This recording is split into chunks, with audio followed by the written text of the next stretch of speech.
Well, she's a New York Times bestselling author, host of the award-winning For the Love podcast, a sought-after speaker, co-founder of Legacy Collective, the curator of Jen Hatmaker's book club. She starred on HGTV on a renovation show, which is my dream. She's a mom to 5 and an Enneagram 3. Welcome, Jen Hatmaker, to Canada, to my house. Yay! Yay! I'm so happy to be in Canada in your house. Well, I'm so glad that you're here. And you know what's amazing is that before I even knew that I was going to chat with you, my girlfriend on a girls' weekend said, Melinda, you've got to get this book by Jen Hatmaker, this one here, Fierce, Free, and Full of Fire. Jen, I was struggling with sort of the inside matching the outside, and we'll get into that a little bit later, but I was sort of in this angst, and she said, get the book. So I went and got the book, and I read the back, and here's the thing. You say the world is hungry for women who show up and tell the truth, unafraid and free, expanding to the very edges of who they were always meant to be. She is fierce, free, and on fire. And my question to you right off the top is, do you really think so? Do you really believe that men, women, the church really want to hear from us kind of women? Are they ready for us? I hope so. Yeah. You know, ready or not, here we come. Yeah. You know what I mean? Yeah. I think women have had to take a back seat for a really long time, waiting for the world to be ready for us. Waiting to be invited into the rooms, waiting for a seat at the table, waiting to be respected, waiting for our authority to count. And it didn't get us very far very fast. And so I am of the persuasion at this point that this is my life to lead. This is your life to lead. And it's my responsibility to show up for it. So I'm not waiting for permission. Right. I'm not waiting for an invitation. And this isn't in some big, sweeping, aggressive, confrontational way, but rather it is me saying, this is my life and I am going to show up for it. As I am meant to in every sort of way that I am powerful, that I am capable, that I am smart, intelligent, able to live my life to its fullest capacity. And that's just really what I want for every woman. These are my favorite women in the world. Yeah. These are the women I believe the world's waiting for. And it's us. It's us. This is our work. And I'm so glad you're with us because, I mean, the show See Hear Love is about these kinds of women. And a lot of my girlfriends are these kinds of women. Yeah, me too. And yet, so this is really encouraging to me. I'm going to learn a lot. And that's why I want to go through the 5 categories that you have in the book. And it's by chapters, but I really want us to go through, if it's okay with you, Jen, so sure. with the overview high level, because I think a ton of women are hungry for these affirmations and truths to really release them into, you know, this fire and being fierce and free. I love those 3 things. So the first category you talk about is who I am. Yeah. I'm exactly enough. I'm wired this way and I'm strong in my body. Yeah. Talk to me about that because I think that's powerful. Right. There's a million things to say. Do we have 3 hours? I mean, you know, I wish. I know. I sat deeply with my own internal work when I began this project, the project of writing Fierce, and what I had learned and who had been my teachers and my mentors, what I had read and studied and experienced, and found these real common through lines in terms of wherefore women so often the inside does not match the outside. That we have disintegrated in some way. We are not living in our full integrity. Something is packaged or it's propped up or it's polished. And so for me, we had to start with who I am. And that's the first of the 5 sections of the book, who I am, because this is like the raw material of me, the raw material of you. So this is kind of before we get into, this is what I do.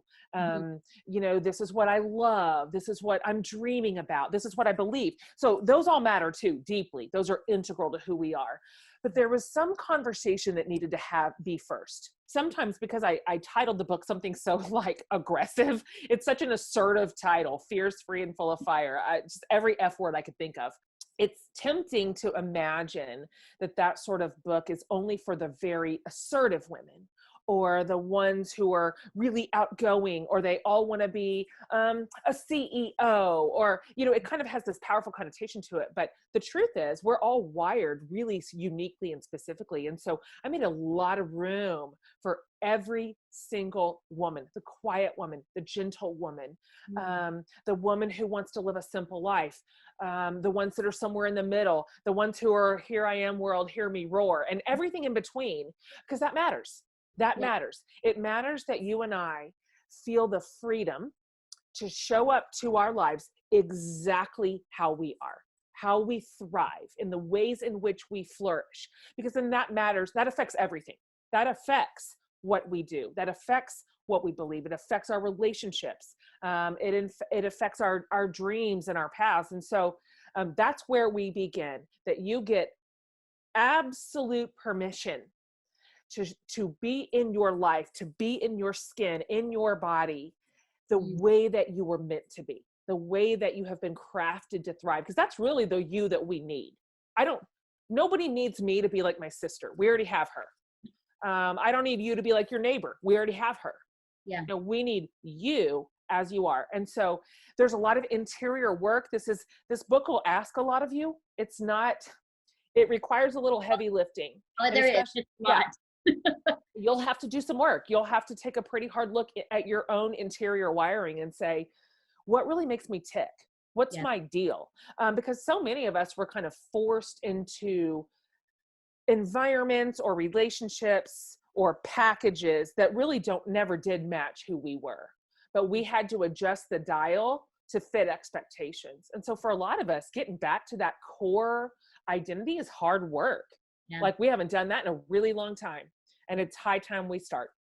I think that's great, because I think, Jen, for my whole life, so I was this petite Asian woman that had great leadership potential, communication, went for things, was pretty strong. And all my life I heard, you're too much. Yeah. You don't know what to do with you. And so there are moments where I would shrink back. Totally. Because it was too much for people, and to be accepted by people, especially men, especially in the Christian circle, this was too much. And I just appreciate that we need to go back to who I am, because this is me. This is how God created me to be, and to be that, and no apologies anymore. I think a lot of women. What a wonderful gift to the world. I mean, thank goodness that you are not muting or editing yourself down to somebody else's expectation of you. That's a real loss. It's a real loss, not just for you, but for everybody in your world, for the work that you would be unable to put your hand to if you followed somebody else's preset rules about yourself. Ironically, because this is not surprising, I was also told my whole life I was too much. I think you and I probably have some similar wiring, but I have a lot of women in my community, and their environments are telling them, you're not enough. You're not enough. What you want is too ordinary. You're too pedestrian. You're too simple. You're not doing enough. Your body's not enough. And so we're getting weird mixed messages all over the place. And so we cannot wait for our external environment to give us a correct narrative. It's ours. It's mine to figure out for myself, and then to live into it.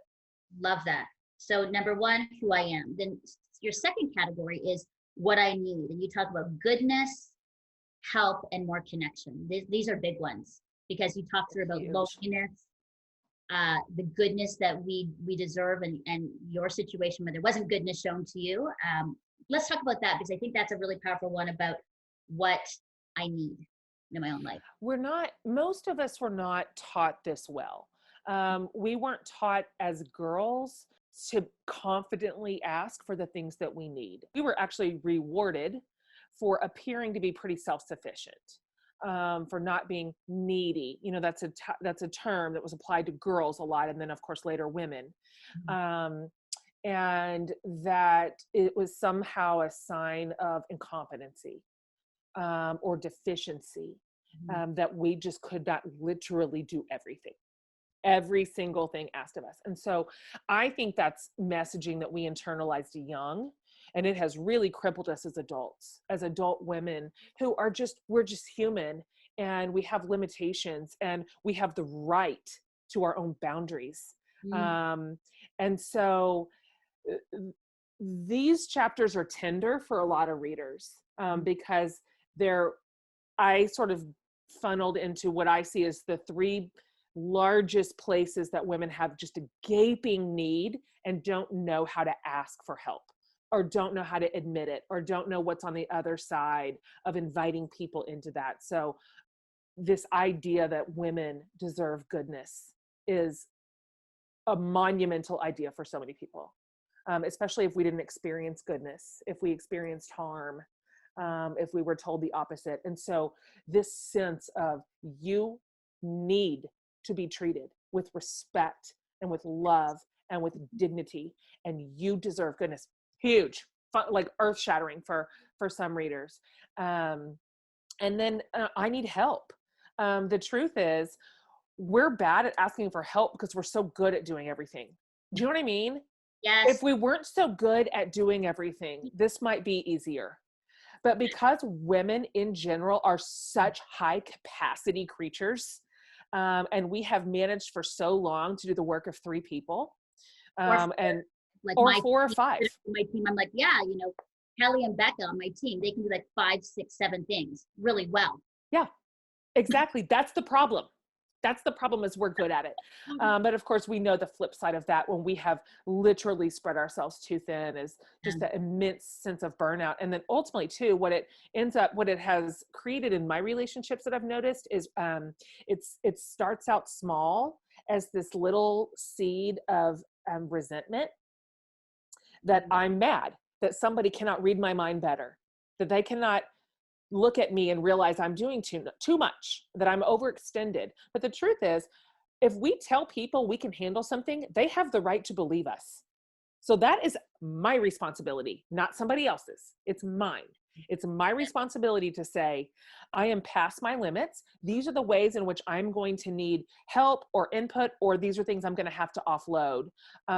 Again, this is all our work. This is not a book that puts some clever tools and resources in your hand to manipulate everybody else to act better. Like if I had figured that out, I'd already written that book. Right. Like I wish I knew that. I wish I knew how to control everybody else to finally behave. Nope. This is for you. This is for me. This is our interior work. It's our boundaries to create and hold. It is our responsibility to expect and demand respect. I love that. So good. Third category, what I want the stream. I want to choose my yeses. That's a big one too, what I want. Not what others want or what others expect me to want, or to tell me what I want, which I think for a lot of women that has happened. Totally. And then you get to the bare bones, but you're like, what do I want? And I've had this conversation with women, like, what do I actually really want? What do I actually desire? I've heard from family of origin, from my husband, my partner, from friends, this is what I want. But when I get down to it, I don't think I really want those things, which is kind of, you're right. For some people, it's like, oh man, and then they have to kind of really just go all the way back to the basics. Oh yeah, this question stumps a lot of women. Yeah. Because it's been so long since we've asked it. Because women are handed a set of sanctioned wants pretty early. There are some things that we are allowed to want. We are allowed to want whatever our husband wants. We are allowed to want whatever our kids want.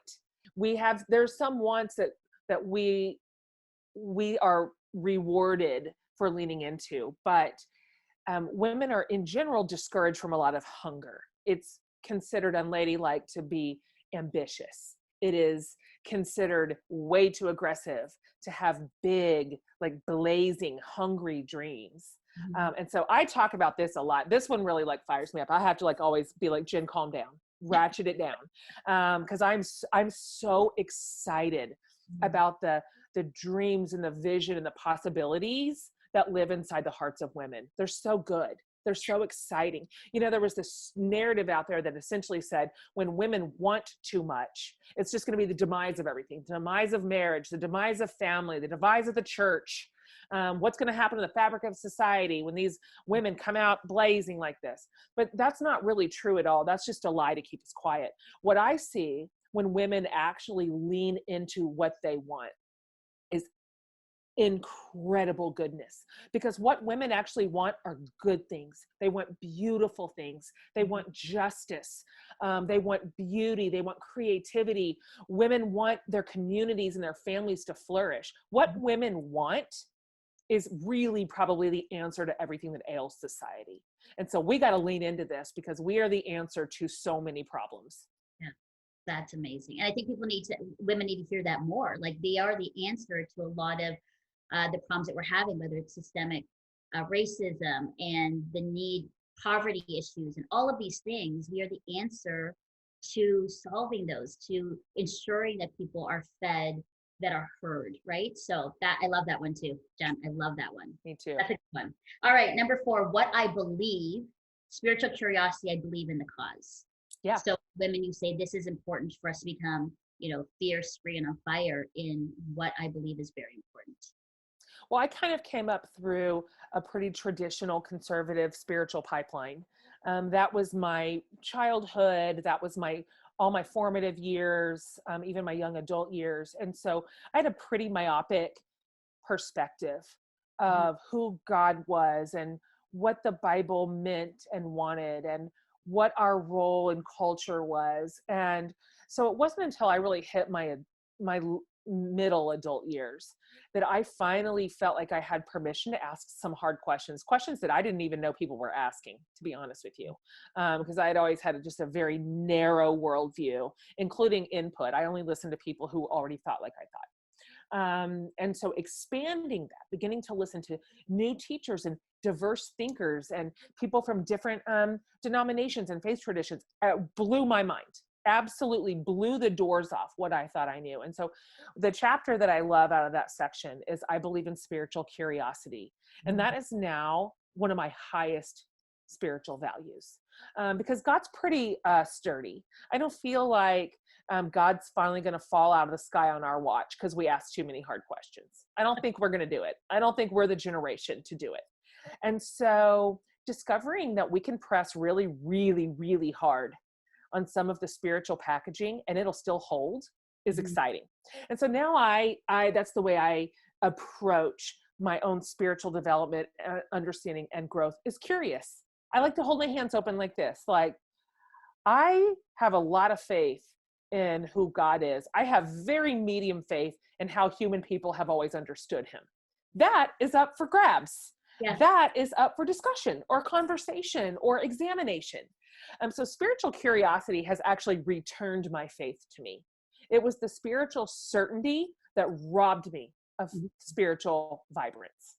That certainty, we've got it, we know it, we're the only ones who know it, we've got it exactly right, and defectors will be punished. That zapped all the life force out of my faith. And so returning to it with curiosity, I feel like I got God back. That's amazing. I love that. And I think that's part of even my growing in my own faith, because I mean, I really loved, growing up in a missionary family and my learnings, but there were a lot of people that said, this is the way of the Lord and what God, says and means. And I grew up with that. And then as I got older, I'm like, wait a second, that's your interpretation. That actually is, I read and I meet with people who have different thoughts, and you're right, denominations. It expanded my understanding of God. And then marrying a man who came from the mainline tradition. Yeah. And has brought in such richness into challenging me. Like, is that really what the Bible says? Wait a second. Is that the right context, Melinda? Like the historical context, the understanding of the people and Jesus. And so that has really been rich for me. And I think that's a good one for a lot of women to kind of like dig in and say, don't be afraid of it. I think it's important to be spiritually curious. Absolutely. I love to hear that. Yeah, don't be afraid. If I wanted to tell your listener anything about that, just don't be afraid. It is a good and glorious, wonderful practice to deeply examine our faith and our beliefs and our values. That does not mean that our faith is anemic. It means that our faith is strong. And so don't be shamed out of your questions. And the good news is right now, there are so many beautiful, flourishing faith communities where curiosity is celebrated. It is out there. You can find it and you should. Awesome. All right, Jen, number 5, how I connect with honesty. I love this. And without drama. Yeah. Yay! Is that possible? It's possible. It's just possible. I saved relationships kind of for last in the book because doing so much of that interior work ultimately factors in so much to how we are relating to the most important people in our lives. Are we able to be honest? Are we able to tell the truth about our own selves? Are we able to lay down the lesser tools of being passive aggressive, being controlling and manipulative, of being silent and moody. These things do not deliver to us the relationships we wished we had. For some reason, we are so afraid to be dead honest inside of our relationships, which require hard conversations sometimes. It includes things that sometimes we have to admit. Sometimes we have to face. Sometimes we have to own, this is my fault. This is what I'm doing. This is what I've done.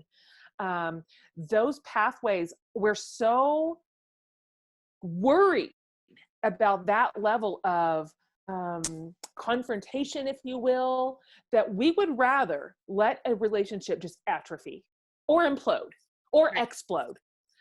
Because we are unwilling to enter those relationships with truth and without drama.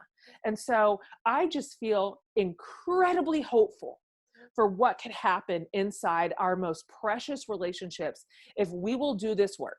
If we will say, I am going to show up to this in the most honest, sincere, and genuine way that I can. I'm going to draw boundaries where they need to be drawn. I'm going to have ownership and responsibility where I need to take it. And I'm going to let truth do its work. Truth can absolutely redeem a relationship, even one that is broken beyond all belief. If we've never applied it, if we've never applied truth telling and truth hearing, because listening to truth is hard too sometimes. That can send us right off the edge, is hearing something true because we're defensive and it's hard to admit.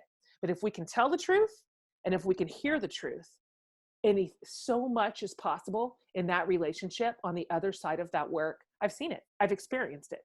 And so there's a lot of tools in those chapters. It's not just feelings. It's like, here's a conversation starter. Here are some exact words you can say in response to this. Here's what a boundary would look like in this situation. Again, this book is jammed with actual tools. It's everything that really taught me over the course of about 5 years on how to lead an integrated life where there's only one version of me. I'm not changing the versions of Jen depending on who I'm talking to, depending on what environment I'm in, or what this group expects of me. I'm me. I'm always me. The liberation is overwhelming. That's a free way to live right there. That was the word I was thinking, Jen, when I was reading through this. It's like, finally women can be liberated from all the expectations that we lived under or chosen to live under because we thought we had to. I want to talk about that because I love those 5 categories, but the inside and outside matching, that's big. I mean, in your book, you say it's exhausting, hiding, posing, and pretending. Yeah. And I get that. I mean, honestly, if I'm honest, I have lived in those places, and it's been, it's been exhausting. And the managing of, like, I can say this to one person, but I can't say this to another. Let's just expand on that, because I think for a lot of, young Christian women in my place, I think that's one of a big struggle for us, is ensuring that we are truly holistically the one person and not all the fragmented parts of me. Right. It's not sustainable. Those pieces of us eventually start contradicting and conflicting. And even if only we know it for a while, eventually everybody else will too. It's just not workable. It's not doable. There's just a high cost.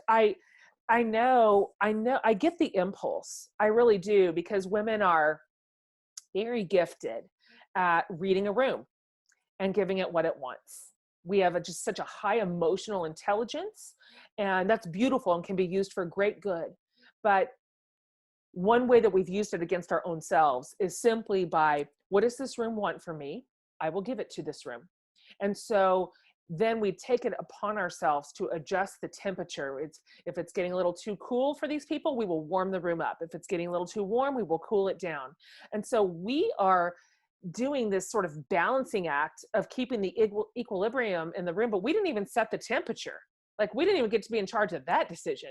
Right. And so I noticed in my life a handful of years ago that I was 100% doing that, that I was in some conflicting communities.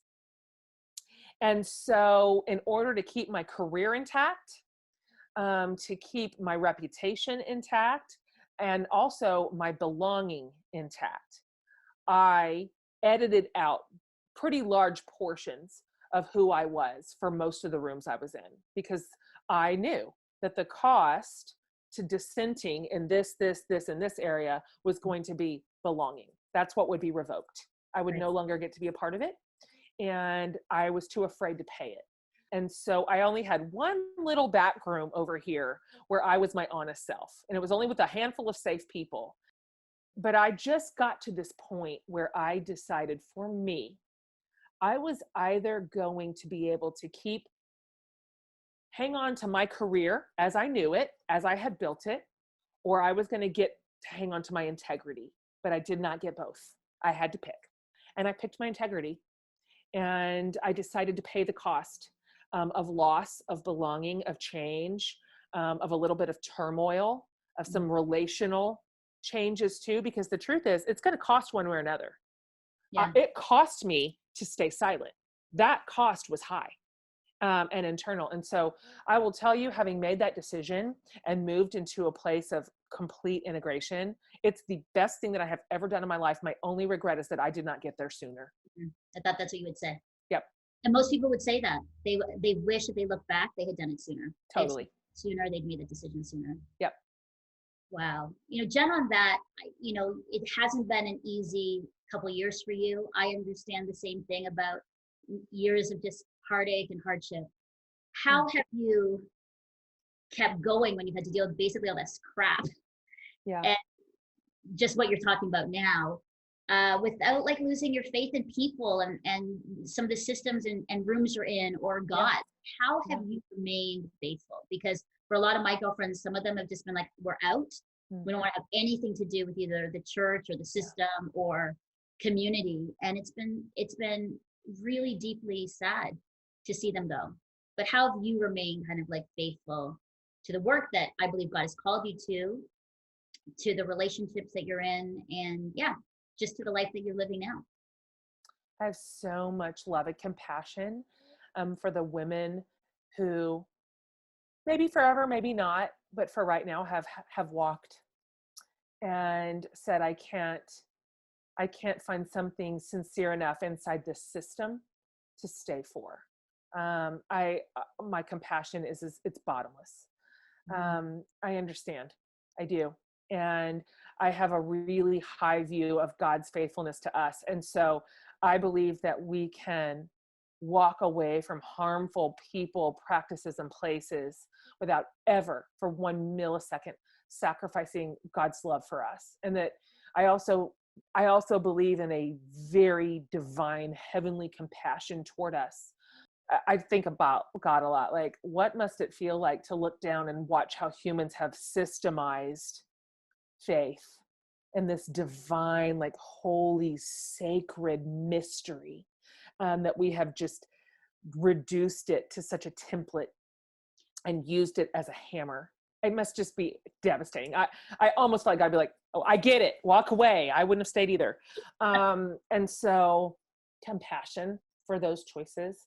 I have also walked away from some things, even though I was a real darling over there. I'd figured it out, man. I had the favor. It was working for me.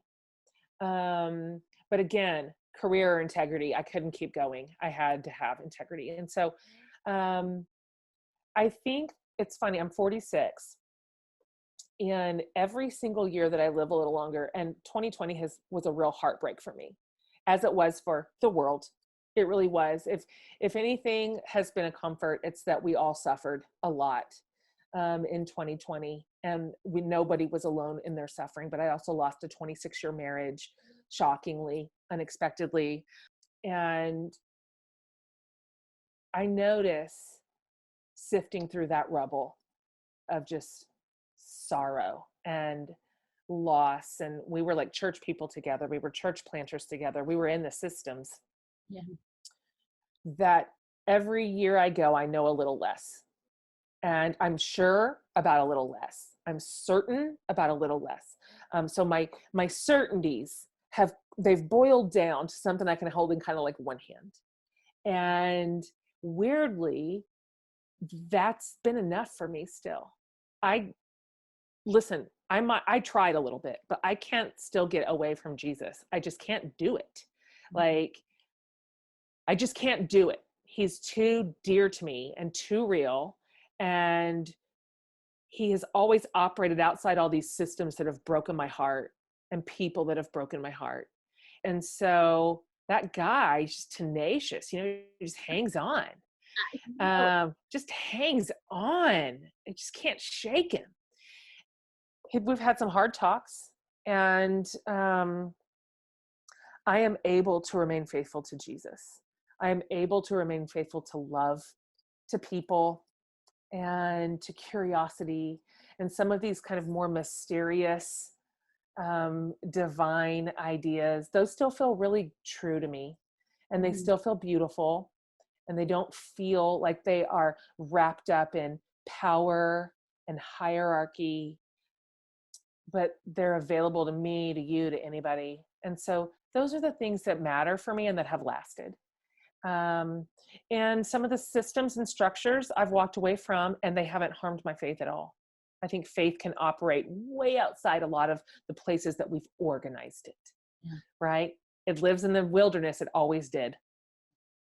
You know, the takeaways, Jen, I have is that I think what's really great about your book and what we're talking about as we go through those categories is that, you know, for women, there's work to do. I think sometimes women feel like it's just going to kind of land in their lap and they're going to get it without doing anything.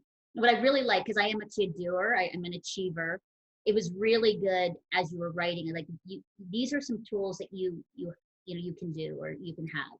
You have to make choices, right? I think that is part of what, you know, why I do the work that I do here, you know, on the show is just helping women make good choices. Like there are options all the time for you. There are. But we're trying to give you some really good tools and resources to help you on this journey, to make it a life that, you know, you enjoy, that you enjoy. That's right. You love, that you enjoy with, you know, Jesus. And so I really love that. And I think that's really good at my stage and age of life to say, there's hard work to do. This is not just something that's going to drop from the sky or you're going to take it in when you go to church, but it really is something that you have to choose to intentionality for your life, right? To be fierce, free, and full of fire. That's right. Nobody is stuck. I know there's this sense, I am stuck, I'm frozen, I can't get out of this thing, I can't move past this moment, I can't, I don't have agency over my own choices or my own life, my relationships, and that's just not true. It's never been true, and it's not true today. Now, some of our choices are hard, they're hard to make, and they're going to require some hard work and some hard conversations and maybe monumental change. I don't know. Some of them aren't monumental. They're small changes, but they would make a huge impact on our lives if we would choose to make them. But we are not stuck.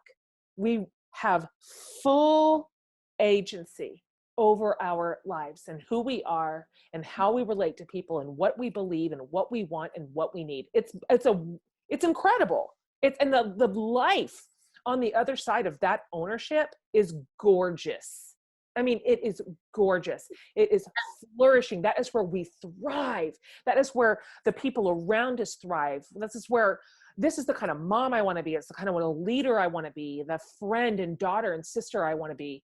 That woman right there. Those are the women who have changed my life, who are living out of such freedom and joy and possibility and hope and goodness. Like these are the women we need, and these are the women we can be.